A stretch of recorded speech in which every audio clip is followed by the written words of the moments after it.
ஆண்கள் தொடர்ந்து உடலுறவில் ஈடுபடுவதை நிறுத்தும் வயது எது?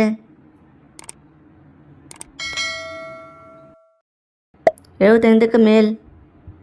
பாலூட்டிகளில் மிக நீளமான ஆண்குறியை கொண்டுள்ள உயிரினம் எது?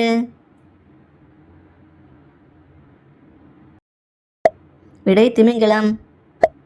எந்த ஆண்டு திருக்குறள் தெலுங்கில் வெளியிடப்பட்டது? விடை 1887. தம்பதிகள் தினமும் உடலுறவில் ஈடுபட என்ன ஆகும்?